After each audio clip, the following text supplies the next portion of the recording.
napadpad ako sa Marikina and dahil magbe-breakfast kami at 2 p.m. nandito kami waiting sa Rustic Morning dun sa bake shop. Kailan kayo nag-open nito? October 28. Si ate. October 28, open na. So mga parokyano ng Rustic Morning sa kanilang Ensemada, meron na silang bake shop. So, malamang to, blockbuster to saan. Okay, what's so good about Rustic Mornings? 12 years na kasi sila. Tapos ito, sa mga gustong mag-breakfast hanggang after lunch, ito yung pinupuntahan dito sa Marikina.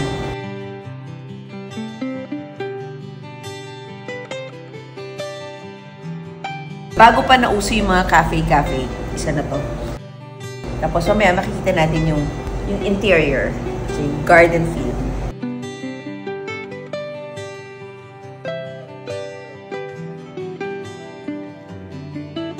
What's good about this, kaya mention ko, kasi nga, they make their own bread. Lahat ng mga sinaserve nila, sila yung gumagawa. So yun, meron na silang sariling bake shop, which just open.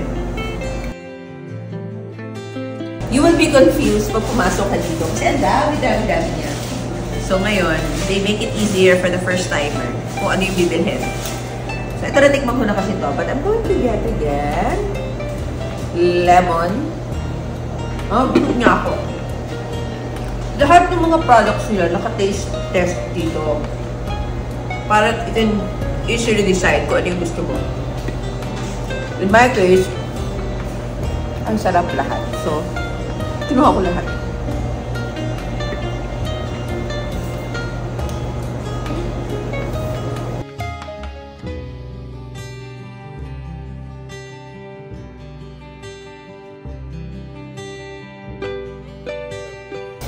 Likas sa mga Pilipino na kapag kunyari may mga funeral, wake, lamay, they eat. At isa, ang medyo sikat ngayon, ang pagdadala. Dati kasi kape at pandesal. Pero mula nung medyo in recent years, nag-elevate na ang mga binibigay natin. So, ang isa dito ay ang ensemada. So, there's ensemada, there's cheese roll, there's pancit, there's ano pa ba? Basta marami. Because nga, we celebrate life in death. So, we don't celebrate the death, but we celebrate the life we live. And kasama sa celebration ang kain. And food, ang isa doon. So, nag-innovate na yung funeral.